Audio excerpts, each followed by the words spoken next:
ndashaka ko mwizera abatanzania ko mufite ubuyobozi bwiza kandi koko niko kuri.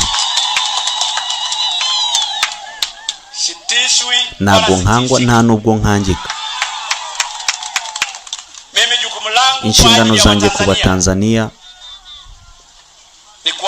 ni ukumenya neza ko mbambukije, mbakura ahantu h'ibibazo mbajyana ahantu heza h'ibyishimo, kandi nzi ko ari cyo gihembo cyanjye hano ku isi, kugira ngo umunsi umwe nindamuka ngiye Imana impamagaye izankuranye mu bayobozi bayoboye neza, ndetse ivuge ko nayobora n'abamarayika gake gake.